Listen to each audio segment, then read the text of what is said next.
ഹരി ഓം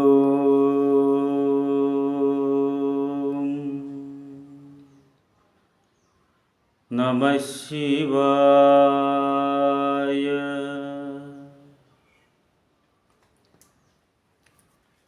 എല്ലാ സനാതന സാരഥികൾക്കും ശ്രീ ശങ്കര ഡിവോഷണൽ സെഗ്മെൻറ്റിലേക്ക് ഈ എളിയവൻ്റെ വലിയ നമസ്കാരം, സ്വാഗതം.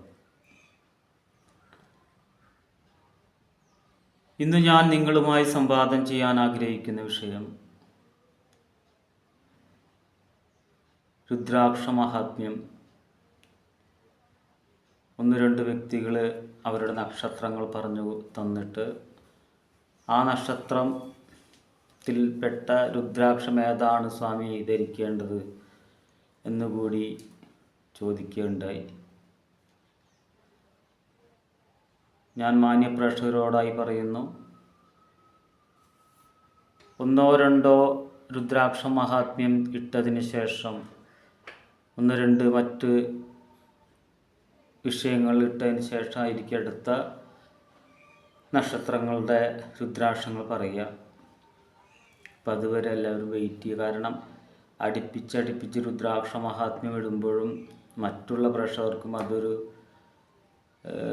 വിഷമമാവണ്ട എന്ന് കരുതിയിട്ടാണ് ഇത്തരത്തിൽ ഡിവൈഡ് ചെയ്തിടുന്നത്.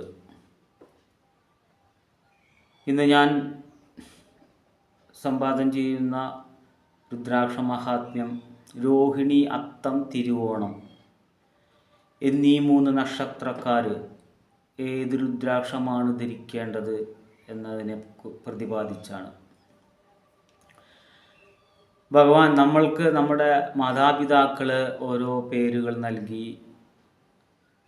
നമ്മുടെ ഇനീഷ്യൽ ചേർത്ത് സ്ഥലപ്പേരൊക്കെ ചേർത്തുകൊണ്ട് ഗവൺമെൻറ് വെരിഫൈ ചെയ്യുന്നുണ്ട്. അച്ഛനമ്മമാരാണെങ്കിൽ വീട്ടും പേരും അച്ഛൻ്റെ പേരും ചെയ്ത് ഇനീഷ്യലാക്കി നമ്മളെ വെരിഫൈ ചെയ്യുന്നുണ്ട്. പക്ഷേ ഗുരുവായൂരപ്പൻ, ദേവന്മാർ, ഈശ്വരൻ നമ്മളെ ഏത് രീതിയിലാണ് കാണുന്നത് എന്നുണ്ടെങ്കിൽ നക്ഷത്രപ്രകാരമാണ്. എല്ലാ നക്ഷത്രക്കാർക്കും കോമൺ ആയിട്ടുള്ള കുറേ സ്വഭാവ രൂപീകരണങ്ങളും ഉണ്ടായിരിക്കും. എല്ലാവർക്കും അത് ശരിയാവണമെന്നില്ല, എന്നാലും കോമൺ ആയിട്ടൊരു പകുതി ശതമാനം അത് ശരിയാവാറുണ്ട്. അപ്പോൾ ഇന്ന് പറഞ്ഞു വരുന്ന വിഷയം രോഹിണി, അത്തം, തിരുവോണം എന്ന നക്ഷത്രക്കാർ ഏത് രുദ്രാക്ഷമാണ് ധരിക്കേണ്ടത്. ദ്വിമുഖ രുദ്രാക്ഷം ധരിക്കുക. 2 മുഖ രുദ്രാക്ഷം, അത് ഫൈബറിൻ്റെ ഒക്കെ വരുന്നുണ്ട്. ഒറിജിനലിനെ വെല്ലുന്ന തരത്തിലുള്ള രുദ്രാക്ഷങ്ങളൊക്കെ വരുന്നുണ്ട്. ആ രുദ്രാക്ഷം നമ്മൾ വെരിഫൈ ചെയ്ത് വേണം വാങ്ങാൻ. ചില കടകളിൽ പോലും സർട്ടിഫിക്കറ്റ് ഉണ്ട് എന്ന് പറഞ്ഞിട്ട് വാങ്ങണതും ഇതേപോലെയുള്ള DP സാധനങ്ങളാണ്, ഡ്യൂപ്ലിക്കേറ്റുകളാണ്. അപ്പോൾ ഈ നമ്മുടെ കേരളത്തിൽ രുദ്രാക്ഷ മരങ്ങൾ 1-2 സ്ഥലങ്ങളിലൊക്കെ എൻ്റെ അറിവിൽ കാണാനുണ്ടായി. അവരോടൊക്കെ, അല്ലെങ്കിൽ നിങ്ങളുടെ വീടിൻ്റെ അടുത്തുള്ള അങ്ങനത്തരത്തിലുള്ള വൃക്ഷങ്ങളൊക്കെ ഉണ്ടെങ്കിൽ അവിടെ പോയിട്ട് ഒന്ന് സമീപിക്കുക. ആ രുദ്രാക്ഷം വാങ്ങിച്ച് കടുകെണ്ണയിൽ ഒരു രാവ് ഇട്ട് വെച്ച് പിറ്റേ ദിവസം ശുദ്ധിയാക്കി നാൽപ്പാമര വെള്ളത്തിൽ ഒക്കെ ഇട്ട് കഴുകി, മഞ്ഞൾ പൊടിയൊക്കെ ഇട്ട് കഴുകി, അവസാനം നെയ്യ് പുരട്ടി കുങ്കുമം കൊണ്ട് തുടച്ച് ധരിക്കുക. ശുഭദിനത്തിൽ ധരിക്കുക. വെളുത്ത പക്ഷത്തിലെ ഏതെങ്കിലും ദിവസമായിട്ടും തിരഞ്ഞെടുക്കുക. വാങ്ങാൻ പോകുമ്പോഴും അങ്ങനെയുള്ള ദിവസം തന്നെ നോക്കുക. പിന്നെ വാങ്ങാൻ കിട്ടുന്ന നല്ല സാധനം കിട്ടാനുള്ള ഗുരുവായൂർ വടക്കേ നടയിലുള്ള, വടക്കേ ക്ഷേത്രക്കുളത്തിൻ്റെ നടയിലുള്ള നാരായണീയം സ്റ്റോഴ്സിൽ നല്ല രുദ്രാക്ഷങ്ങളുണ്ട്. അവിടെ നന്നായി നോക്കി വെരിഫൈ ചെയ്ത് അവിടെ നിന്ന് വാങ്ങാവുന്നതാണ്. എന്തൊക്കെയാണെങ്കിലും നമ്മൾ ജനിച്ച നക്ഷത്രത്തിൽ ഈശ്വരൻ നമ്മളെ വെരിഫൈ ചെയ്യുന്നത് ആ നക്ഷത്രത്തിലാണ്. ആ നക്ഷത്രത്തിൻ്റെ ഏതെങ്കിലും നവഗ്രഹ ദോഷങ്ങളുണ്ടെങ്കിൽ അതിന് ബദലായിട്ട് ഈ രുദ്രാക്ഷം നിങ്ങൾ ധരിക്കുക. 2 മുഖ രുദ്രാക്ഷം ധരിച്ചാൽ തന്നെ നിങ്ങളുടെ ജീവിതത്തിലെ ഒട്ടുമിക്ക പ്രശ്നങ്ങൾക്കും അറുതി വരും. ഒറ്റയടിക്ക് മാറുന്നല്ല, അരം വന്നുകൊണ്ടേയിരിക്കും. സ്ഥിരമായിട്ട് നമ്മൾ ഉപയോഗിക്കുക.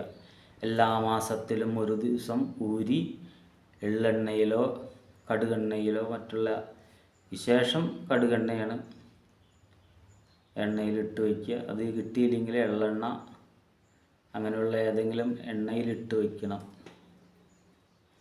നന്നേ കൊച്ചു രുദ്രാക്ഷം വാങ്ങരുത്, വലിപ്പമുള്ളത് മേടിക്കണം. വലിപ്പമുള്ള രുദ്രാക്ഷത്തിലാണ് സീഡ് ഉണ്ടാവുള്ളൂ. അതുകൊണ്ടാണ് അത് വാങ്ങാൻ പറയുന്നത്. അതാണ് അതിൻ്റെ പവർ. ആ രുദ്രാക്ഷം ധരിക്കുക. നിങ്ങളുടെ ജീവിതത്തിലെ വഴിത്തിരിവായി മാറട്ടെ ആ രുദ്രാക്ഷങ്ങൾ എന്ന് ഭഗവതിയുടെ നാമത്തിൽ അപേക്ഷിച്ചുകൊണ്ട് നിർത്തുന്നു. ഇത്തരം അറിവുകൾ നിങ്ങൾക്ക് വിലപ്പെട്ടതാണെന്ന് തോന്നുന്നുവെങ്കിൽ അടിയൻ്റെ ഈ എളിയ ചാനൽ സബ്സ്ക്രൈബ് ചെയ്യുക. നിങ്ങളുടെ എല്ലാ സുഹൃത്തുക്കൾക്കും അയച്ചു കൊടുക്കുക. ലൈക്ക് ചെയ്യണമെന്ന് ഭഗവതി നാമത്തിൽ അപേക്ഷിക്കുകയാണ്. ഒരിക്കൽ കൂടി ഒന്നുകൂടെ പറഞ്ഞുകൊട്ടെ, നിങ്ങൾ ഇന്നു മുതൽ ഒരു ആചാര്യനെ പോലെ ആവാൻ പഠിക്കണം. കാലത്ത് എത്ര വർക്കക്ഷീണമുണ്ടെങ്കിലും എഴുന്നേറ്റ്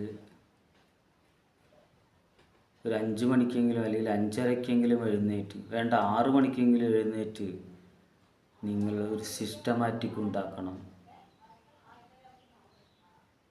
ഒരു സിസ്റ്റമാറ്റിക് ഇല്ലാത്ത ഒരു കാര്യം ലോകത്ത് തന്നെ നിലനിൽക്കില്ല. ലോകത്തേ ഇല്ല. എല്ലാത്തിനും ഒരു സിലബസ് ഉണ്ട്. ആ സിലബസ് നിങ്ങളുടെ ജീവിതത്തിലുമുണ്ട്. എന്തൊക്കെ തിരക്കുള്ള ജോലിയാണെങ്കിലും, ചില പറയും സ്വാമിക്ക് സുഖ, സ്വാമി ഇതെല്ലാം. എനിക്കും ഒരുപാട് പ്രശ്നങ്ങളുണ്ട്. അതൊന്നും നമ്മൾ വിലയിരുത്തണ്ട. നമ്മൾ ജീവിതം ഭഗവാന് സമർപ്പിക്കുക. ആൾക്കാർ നമ്മളെ പറ്റി എന്ത് പറയുന്നൊന്നും നോക്കണ്ട. നമുക്കൊരു സത്യം ഉണ്ടാവണം. ആ രീതിയിലേക്ക് നിങ്ങളുടെ ജീവിതം മാറിമറിക്കണം. തീർച്ചയായും അന്ത്യകാലത്ത് നിങ്ങൾക്ക് സ്വർഗം അനുഭവിക്കാം.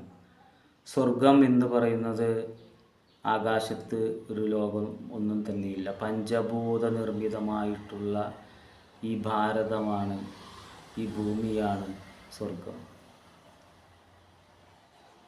ആ ഭാരതത്തിൽ വന്ന് ജനിക്കാൻ കഴിഞ്ഞത് തന്നെ മുൻജന്മ സുഹൃതം. അത് മനുഷ്യത്വപരമായി ജീവിച്ച് നന്മകൾ ആഗ്രഹിച്ച് ഭഗവാനെ നാമം ചൊല്ലി തീർക്കുക. നിങ്ങൾക്ക് അന്ത്യകാലത്ത് സ്വർഗം കാണാൻ പറ്റും. മോക്ഷം ലഭിക്കും, സംശയമില്ല. എല്ലാവർക്കും ഭഗവതി ഐശ്വര്യപൂർത്തി പ്രദാനം ചെയ്യട്ടെ എന്ന് പ്രാർത്ഥിച്ചുകൊണ്ട് നിർത്തുന്നു. ഹരി ഓം നമഃ ശിവായ.